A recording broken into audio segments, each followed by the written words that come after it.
Good afternoon and welcome to March's TechNation's Roundtable on Toolkits, Cases and Carts. Today we are joined by Justin Barbour, Director of Business Development at BC Group, Julio Castro, Vice President of Marketing and International Sales at Pronk Technologies, and Greg Johnson, co-owner at Southeastern Biomedical Associates. TechNation Editor John Wallace will be our moderator today.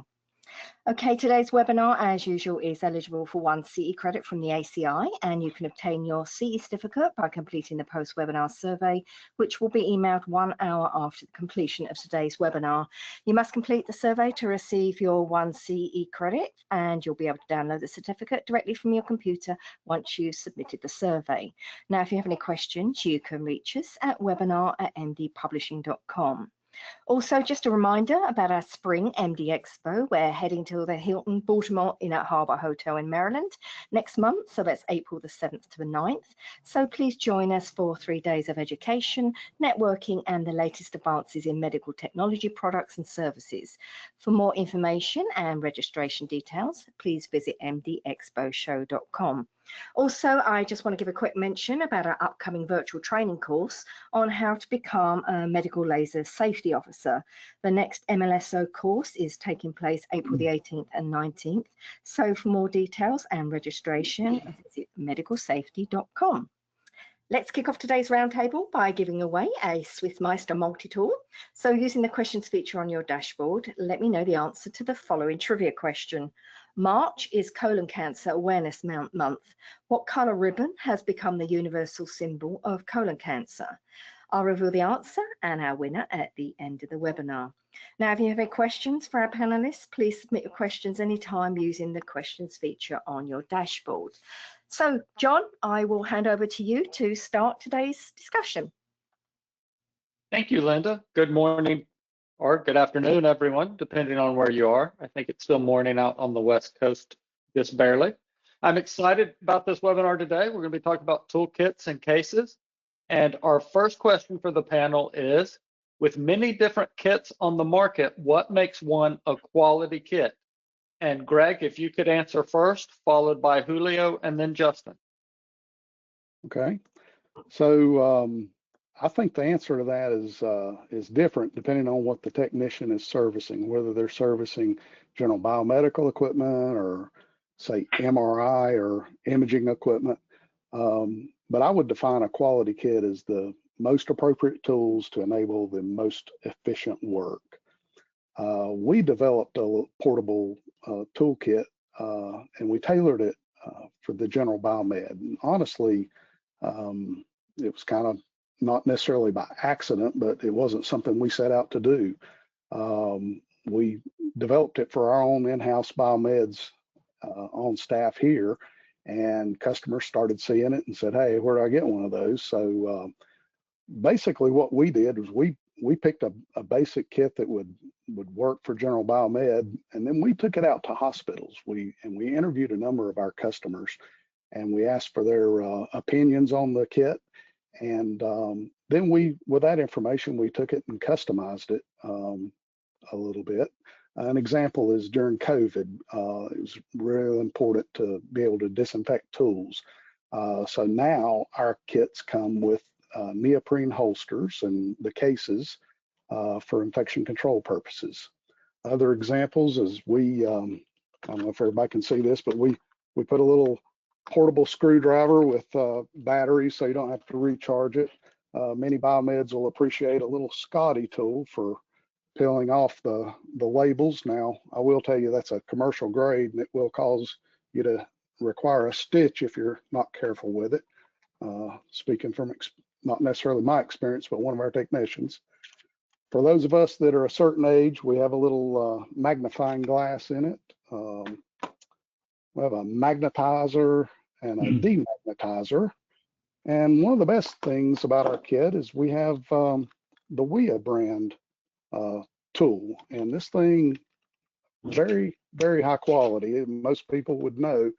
They're not necessarily inexpensive, but they are very high quality. You could almost stand on this thing and it won't fail on you.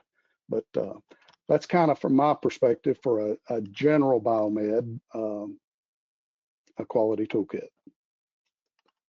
All right, thank you. And then Julio, if you want to follow up.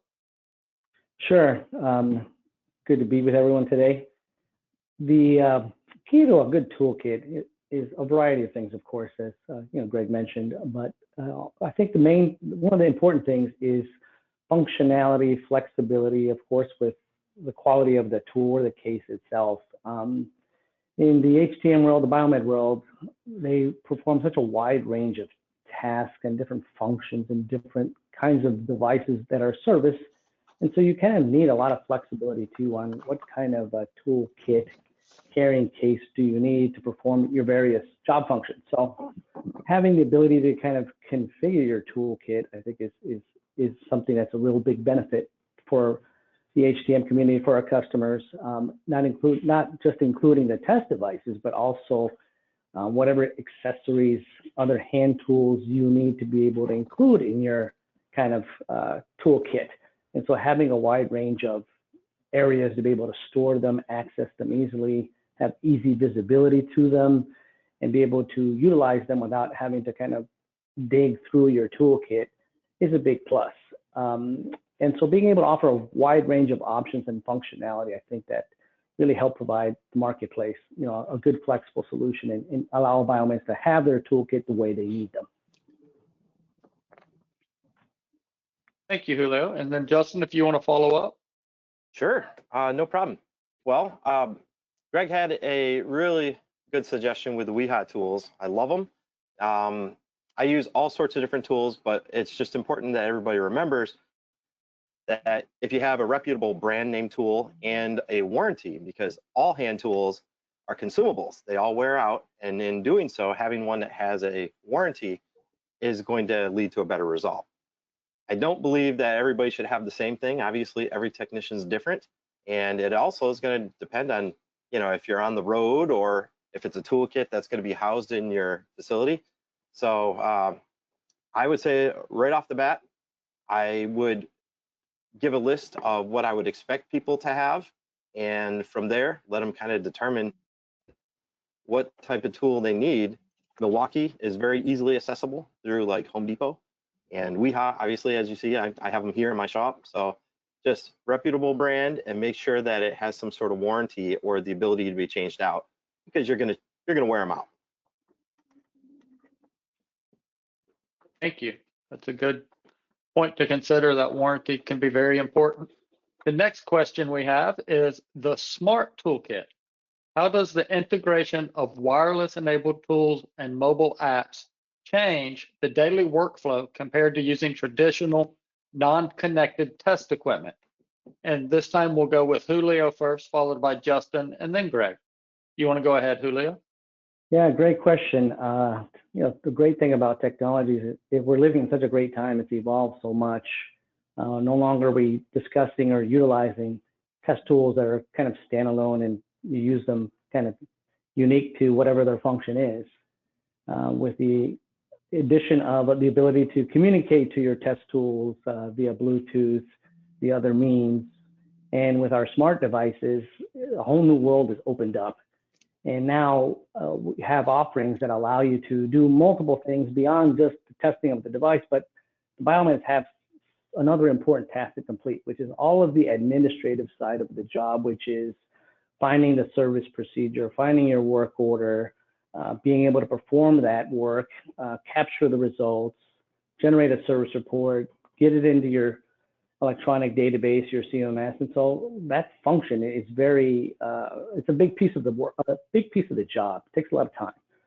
And so we've created a tool, a Mobilize app, a number of years ago that really tries to connect all these pieces together to solve this problem. And it really is advantageous for a biomed because it eliminates the need to have to manually do things. So the Mobilize app allows you to kind of connect all these critical processes together via an individual smart device, get all that information, get your procedures, perform the work, do what we call smart automation to the test equipment, capture the results, sync it back to your CMS. We recently introduced a new feature, our new Mobilize app, I should say, our Mobilize 2 app, which has a new feature called Checkmate. It's available on the App Store now, and it's taking kind of this wireless concept to another another plateau in that we will have access now, biomed can have access now to manufacturer level procedures, and they're not just text procedures, they include within them the smart automation that will instruct them on what steps to perform. They will configure the test equipment to perform that step, execute that test, capture the result, and also include what the pass-fail criteria is. So it allows the biomed to have the roadmap of what's supposed to be done right on their smart device. So these tools are great because they're ever expanding. They're not fixed type of solutions. An app-based solution allows you to continuously add features to it. So we think it's something that is really taking a strong hold in the market to make a biomed's job much easier to perform and capture all that administrative data. All right, same question for you, Justin. Okay, excellent. Well, you know, in a day and age when biomeds are expected to do more, lots more with less, and fewer biomeds to accomplish the same amount of job. You know, I remember spending a quarter of my day transcribing my notes from a notepad or from a checklist, a paper checklist, into a digital record. And that's if I did it completely without error, which is impossible. I mean, the longer the checklist, the more likely you are to incur a user error or, you know, a administrative error. And by automating things, we've kind of alleviated a lot of that. And this is with all of the platforms, and BC Connect is just the same. We allow it to connect to the test equipment, automatically grab the results at that step. But what a lot of people don't really consider is by moving to a wireless and automated system, what you're actually also doing is creating a standardized test that everybody's doing the same way. There's no pencil whipping, you have to do it. And then on top of that, it's a training aid. So there's photos and step-by-step and checklists that guide you with how to do each step of the test, what jigs you need, you know, what port you're going to connect to, what code you have to enter to get in service mode. So everybody is operating at the theoretical fastest that they could possibly operate. And all that data is automatically going over to the record. And in doing so, you're eliminating user error and increasing efficiency.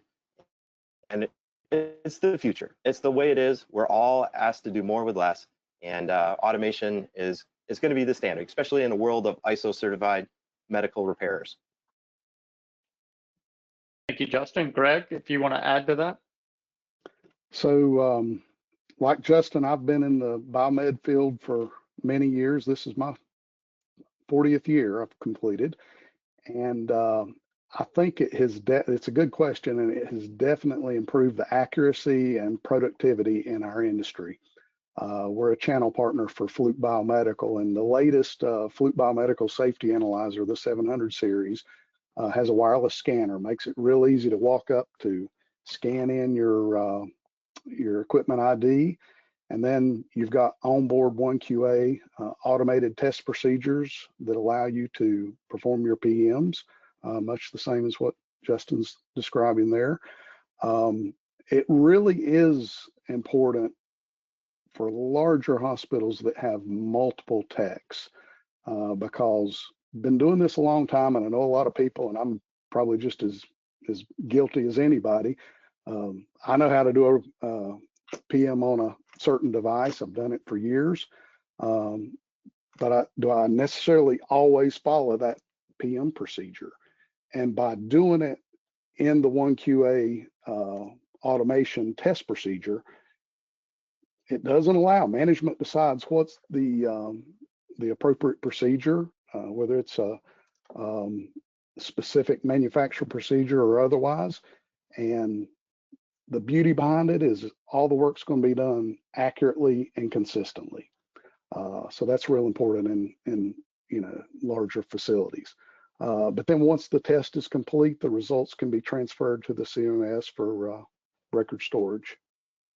So. Thank you. Good answers from all of you. I do want to let everyone on the webinar know that they can submit questions using the question feature on the dashboard. And if we have time after our prepared questions, we will go to those next. The next question we'll go with Justin answering first. And the question is, would you recommend technicians customize their cart based on their needs or keep the carts standard? Okay, this is a really good one because every shop is different, right? And just like every technician is different, you might only have 3 technicians in your shop, which then you might want to keep it kind of the standard because everybody's working on everything. Then you go to a large shop, you might have one guy that's working on patient monitors, and then you've got another guy that's working on sterilizers. Of course, they should have different carts. So it really depends on the function and probably the management and the budget, because if you're sharing tools, which happens very frequently, and that's okay, I would highly recommend that you keep it standard. That way there's no politics and no bickering. But as you get to larger shops, you're going to have more individualized carts. And it's just like a tool bag. It should be kind of customized to who you are as a tech. And you're going to have like core tools that everybody's going to have, but then there's going to be certain jigs and stuff that you are specific. And that's how I would do it, is based on the culture and the size of the shop. All right, thank you very much. And then Greg, you're next. So at the risk of sounding like a broken record, very similar, and it's very similar to the first question. I truly believe the most appropriate tools to enable the technician to do the most efficient work. That defines, what the need is. Again, we customized our toolkit for the general biomed. But at the end of the day, the tech just needs the proper tools to perform their job to the best of their ability.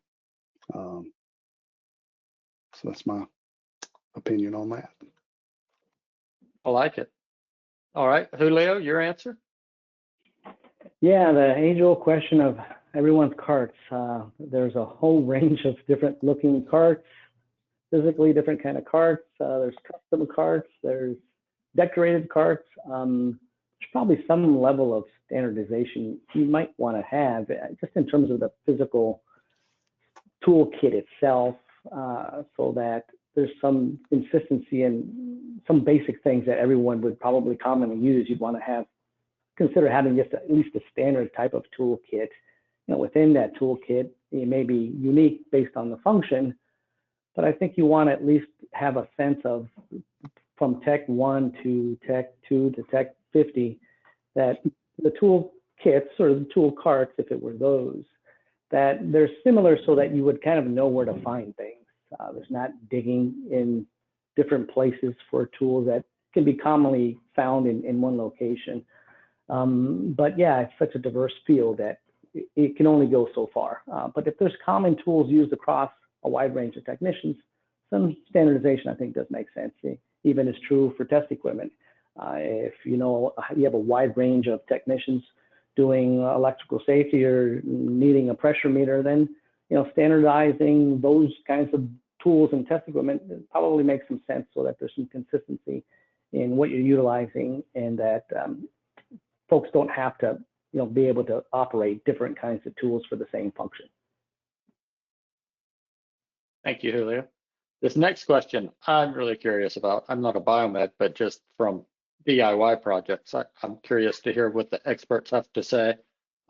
When purchasing tools, are you inclined to purchase more budget-friendly tools, or go with a higher quality tool? And talk a little bit about that. And we'll go with you first, Greg. So I mentioned earlier that I've been in the field for 40 years. Well, prior to Southeastern Biomedical, I started in an in-house biomed shop. Started as an entry-level technician right out of school, proceeded to middle management after a few years, and then finally finished last 5 or 6 years in senior management. I'm a little embarrassed to admit that in that time, I purchased low quality tools simply because there was a handy portable case. I knew when I was purchasing it, the tools weren't the best quality, but I bought it for the case. I really should have just bought the case and filled it with good tools, but I didn't. But I knew after about 6 months or so, I was going to have to replace a good many of the tools. So what I did is I kept the case, and then I filled it with the better tools. They say time is considered the most precious commodity. So we really shouldn't be wasting our time trying to compensate with a low quality tool or one that's broken or simply isn't working for you. It's just not worth it. Biomeds, even more today than years ago, are in stressful situations that truly can impact patient outcomes. Biomeds need to get in, do your job, and get out, so patient care is not delayed. So I'm a big advocate of by the quality, you never go wrong. Over to you, Julio. Yeah, definitely. We've all been in that situation where we just buy what we think is close enough or acceptable enough, only to be in a situation where you really need that tool and it breaks, it doesn't hold up, and you could be remote on a field service call, you could be on the opposite end of the hospital. And so buying, I guess we'll say, less high quality tools or not so high quality tools will just end up kind of biting you in the end, because when you really need it, it won't be ready or available for use. And so I think, particularly in healthcare and time, and not having to have to go figure out how to find another replacement tool, quality, I think, is definitely at the highest end of what you need to consider. And so having a good high quality tool, how do you know what it is? Warranty does speak to that somewhat. The quality of the construction of the tool does say a lot about the quality of the device. What kind of ruggedness does the tool or the test equipment have? Does it have any ruggedness specifications? What kind of, does it have a strong warranty? Does it have a short-term warranty? You really want to try to lean towards quality tools, because you end up spending more money in the end than you would have if you would have just invested in a high quality tool to begin with. So I think it kind of carries over to our personal lives too. It's always a balance between cost and quality, and is it going to last for the time frame that I need? And so being in healthcare, I think going towards high quality tools is really a must have, a must do. Thank you, Julio. Justin? Well, it's interesting because you think auto mechanics are tool snobs, and they might be working on a $30,000 or $40,000 car, and they think that's high dollar. When a biomed could be working on a $125,000, $150,000 surgical table, So there's certain tools that I would say absolutely get the best that you can get. And we've already mentioned Milwaukee, we've already mentioned WEHA. There's some really good name brand tools out there that you can get for a reasonable price. Drivers should always go for good brand name drivers. I mean, because your driver is going to be one of the most common tools you're going to use, and it's going to also be under the most stress. Pliers, pliers are kind of pliers. You can get, a lot of good brand names at big box stores, and it's going to hold you up your entire life. You'll be fine. But when it's like Allen's or Torx, get the best brand you can, because there are so many jobs that have been impacted because of tools that are broken fasteners or stripped out fasteners. And I would say anything that's going to interface with a fastener, get the best you can. There's some other tools that you can get generic or, not so generic types, and you'll be just fine, inexpensive. But for the nice ones, fasteners, yes. Wrenches, sometimes ratchets, I get Milwaukee ratchets and stuff, but there's kind of a fine line between like getting the best you can and then budget. I go all the time to Harbor Freight, for certain things like pry tools. I get these plastic pry tools and stuff. Again, your tools are consumables. Power tools, now if you're using like smaller power tools, I would get some brand names. Things like Milwaukee for small power tools like the M12 series. Again, warranty, but also the batteries, the ability to find replacement parts and stuff. And the fact that it puts out so much power in such a little package compared to some of the others that might break on you. Reliability, So definitely for power tools, I would get the nicest. And for drivers, get the nicest. Allen's the nicest, but some of the others, just generics.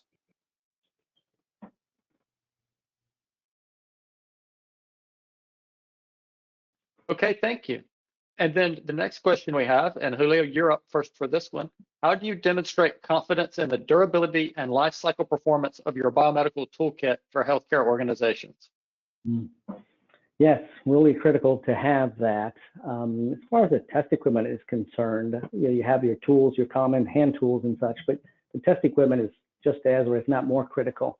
So being able to have and invest in tools that, really robust and rugged is key, because as a biomed, you're wheeling your cart around, you're traveling around in the hospital, you're getting in your car in and out. So your tool kit, your test equipment is going to get banged around. So that's kind of the normal way of life. And so what we do is we design all of our products to be drop tested 50 times from 3 feet. It has to pass that test. And it has to not only pass that test in the sense that it works, but it has to stay within specification, because we know out in the field, the unit's going to hit the ground at some point. At some point, it's going to get dropped, it's going to fall off a cart, it's going to fall off of a bench. And the last thing you want is your test equipment to fail if you accidentally hit it on the ground. So by having a device that's certified to be drop tested and still operate within specs is a good sign. It's a good indicator of its ruggedness, its reliability. We talked about a strong warranty. We provide a 4-year warranty on all of our devices, so that folks don't have any expense on our repair side of your product. So there's a low ROI, there's a quick return on investment there. And you can rely, and our reliability is just very high. So that's why we give a 4-year warranty. Our failure rate is very low. And so we put a 4-year warranty behind all of our devices. And then lastly, it's the longevity of the device. You want to invest in a tool, particularly that can be quite expensive. You want to invest in a tool for the long term. As technicians, you kind of cherish that tool that works well for you, and you want it to last for the long term. And so investing in devices can be upgradable, features can be added to it down the line, and a device that you can count on it won't end of life soon. It's going to have a long lifespan, and you can count on it for years, decades to come. We've been in business now for going on 21 years now, and we've never end of life a product. So we always want to keep it Biomed can rely on a device for decades to come. We actually still service the very first devices we manufactured 21 years ago. So I think the longevity of the device has a lot to do in deciding, what is a good device to invest in. Thank you, Julio. And Justin? Oh, this is a good one, because durability, every technician is different. Obviously, hospital probably isn't as rugged as when you're out there in the field. Those guys are pretty rough. Some of them are flying across the country, and TSA doesn't actually care for your luggage. So yeah, drop testing is one thing, but also temperature testing, because there's all different climates, and this the United States. It can be hot, it can be cold, and I did a video a long time ago where we actually show that there's freezers and they're testing devices like in sub-zero temperatures and whatnot, and it's actually phenomenal that test equipment has kind of evolved into these durable little surface mount component boards instead of the through hole that would suffer from expansion and contraction like some of the test devices of days of old.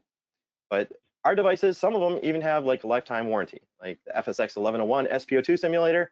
It's solid state. There's no moving components inside it. It attenuates the signal and it flashes the LEDs. So since there's no moving components, get it serviced through us, lifetime warranty. I mean, come on, what's not to love? Almost all test devices are way more durable than they were 20 years ago. So we're all moving in the correct direction anyway. Thank you. Greg? So it's funny how, these questions, we all tend to say basically the same thing.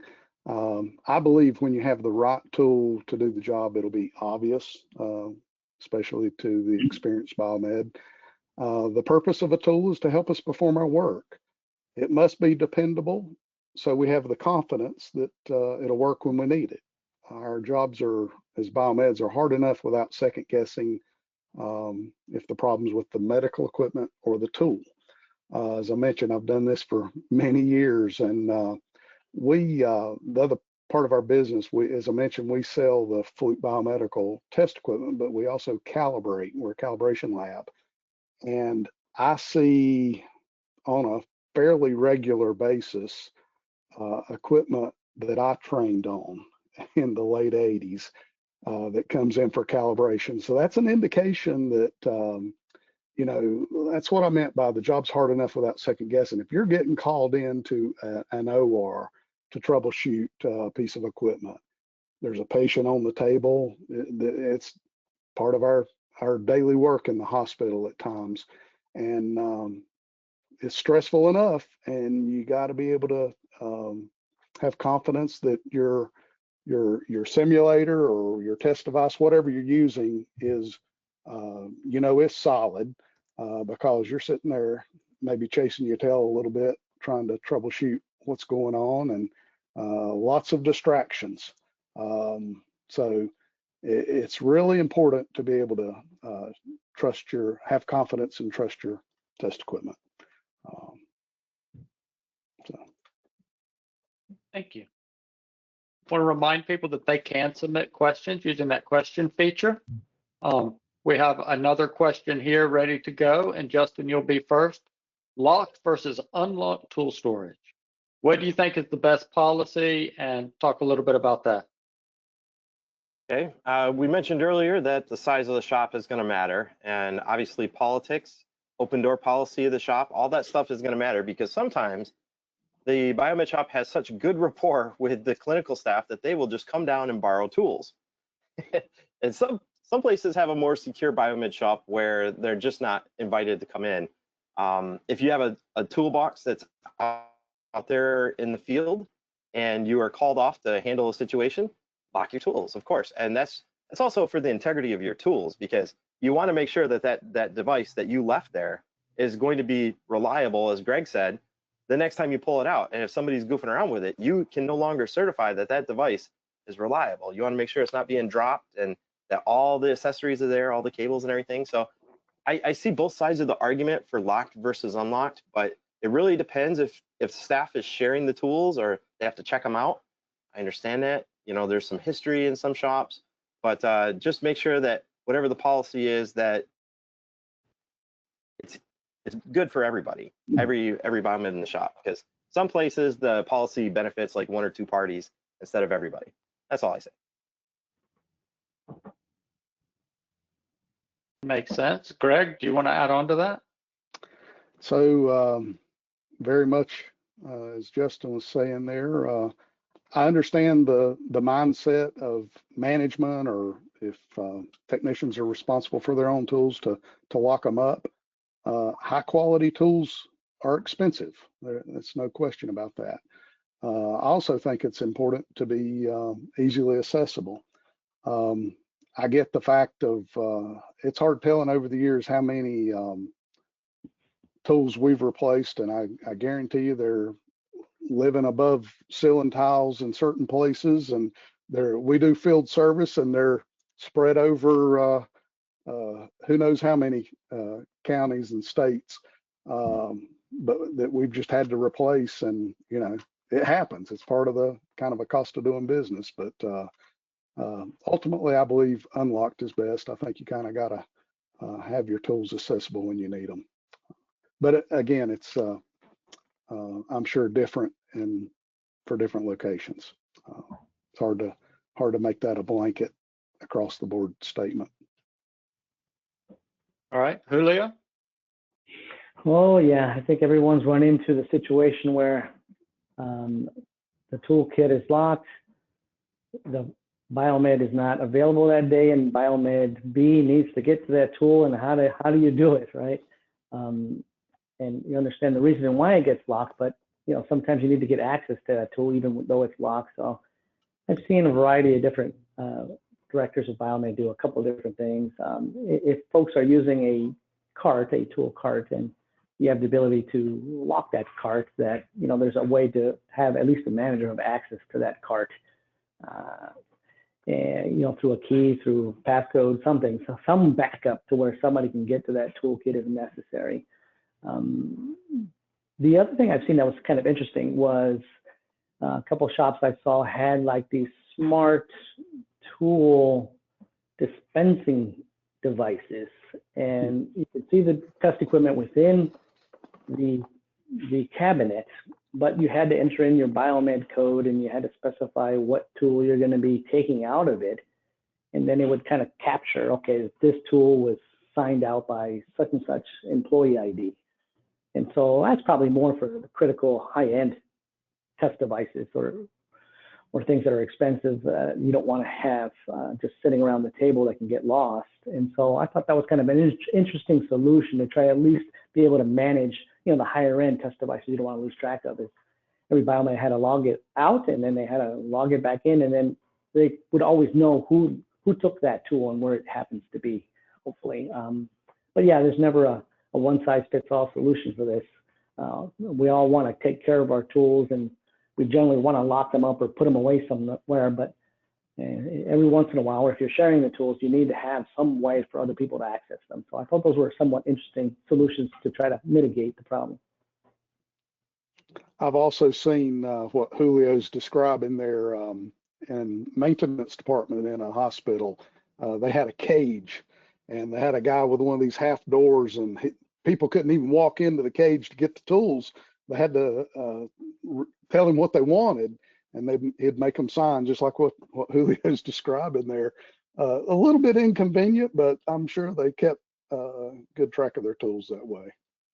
Sounds like an evidence locker that you see on like TV shows. Well, all they did is it was an area in their department, and they truly put a chain link fence in there, fenced in their tool storage area, and also had parts in there. So you have trouble controlling spare parts and tools and things of that nature. It worked well there, but I've thought about trying to do that many times in our business, because we lose things. We all of a sudden somebody took something and you can't account for it, and how do you blame them? How do you track it? I mean, it's but for the more expensive things, it may make sense for sure. We did have a question come in, and I'll give this to the panel. I have to fly remote locations to repair devices. If this hasn't been answered already, what's your go-to case to maximize storage but limit weight? So they're asking if they have to air travel and take tools and stuff with them, what's a good case that's going to give them durability but also isn't going to be super heavy? Okay, that's a kind of a easy one. There are the ones at Harbor Freight. I love Harbor Freight for some things, but if you're looking for lightweight and durable and at the same time warrantyable, Pelican has their Air series, which I use as a regular luggage to fly test equipment around, but they also have a smaller Air series, which is carry-on size. And that one is fantastic. Plus you can get the custom foams and stuff. Highly recommended. That's exactly what I was going to say. So good answer. Good answer. That I was not familiar with that. I know Pelican makes some good cases. I've seen them at trade shows for like booths and other big stuff, but I didn't know they had stuff that would work like that. So that's good information to share. I don't see any more questions coming in, so we'll let Linda remind everyone how to get their CE credits. I want to thank you, gentlemen, for joining us today, and thank all the attendees for their attention and for being online with us today. If you do have a question come up, please send it to us, and we will try to get it to our panelists and let them reply via email. And yeah. Thank you, John. Thank you, Justin, Greg, and Julio. Great information as usual. I'd like to encourage everyone to visit our panelists' websites to find out more about the products they provide for the industry. So please visit bcgroupintl.com, prontech.com, and sebiomedical.com. Now, as promised, the answer to today's trivia question is dark blue, so congratulations to our winner, Glenn Havens in New York. Now, just a quick reminder, you can obtain your CE certificate by completing the post-webinar survey, which will be emailed 1 hour after the completion of today's webinar. You must complete the survey to receive your 1 CE credit from the ACI, and you'll be able to download the certificate directly from your computer once the survey is submitted.